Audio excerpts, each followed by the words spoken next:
Lanjutan pertanyaannya Pak masih terkait dengan BPHTB dan retribusi PBG Pak.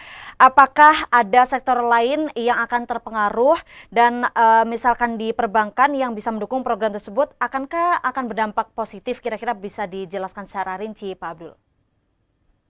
Baik, untuk dampaknya ke perbankan itu pastinya ada, tapi hanya beberapa perbankan tertentu yang memang terjun langsung untuk membantu pendanaan dari pembangunan rumah 3 juta rumah Pak Prabowo di tahun 2025 nantinya. Adapun perbankan yang saya maksud adalah Bank BTN dan Bank dan Bank BRI.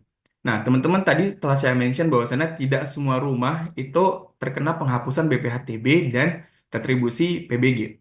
Nah, rumah-rumah yang dimaksud adalah rumah-rumah KPR atau rumah-rumah yang dapat dijangkau oleh masyarakat menengah atau menengah ke bawah. Nah, rumah-rumah mungkin seperti teman-teman perhatikan di BSD ataupun di PIK itu tidak akan terkena retribusi PBG ataupun penghapusan BPHTB.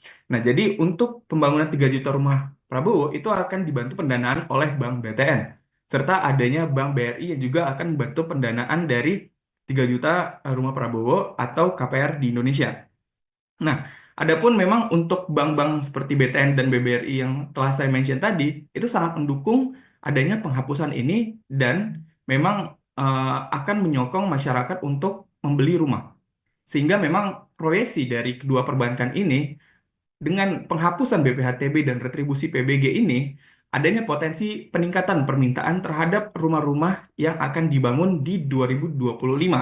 Adapun memang masyarakat-masyarakat menengah ke bawah itu saat ini memang masih banyak Gen Z yang belum mempunyai rumah. Nah, banyak Gen Z saat ini memilih tinggal di apartemen atau bahkan kos-kosan. Sehingga dengan adanya penghapusan ini dan juga sokongan dari perbankan untuk menawarkan angsuran yang relatif kecil, itu berpotensi akan meningkatkan permintaan atau demand dari rumah-rumah baru yang akan dibangun di 2025. Sehingga pendapatan dari perbankan untuk tahun 2025 itu berpotensi akan meningkat. Tapi perlu diperhatikan juga bahwasannya memang saat ini Indonesia sedang mengalami deflasi. Walaupun memang tidak terpengaruh besar terhadap sektor properti deflasinya, tapi di sini bisa dilihat bahwasannya permintaan masyarakat terhadap barang dan jasa primer itu sudah berkurang saat ini. Dan diharapkan bahwasannya dengan adanya kebijakan ini akan meningkatkan permintaan masyarakat terhadap properti walaupun memang saat ini memang ada isu negatif yaitu kenaikan PPN 12% di tahun 2025 yang juga akan mempengaruhi pengeluaran masyarakat di tahun depan. Seperti itu, Mbak. Oke, Pak Abdul, artinya emiten perbankan juga akan terpengaruh sentimen positif dari penghapusan BPHTB dan retribusi PBG ya Pak. Terutama perbankan dari BTN dan BBRI dan ini bisa dicermati oleh sahabat investor di rumah supaya bisa kayaknya menarik nih gitu ya untuk perbankan di tahun 2025 terutama.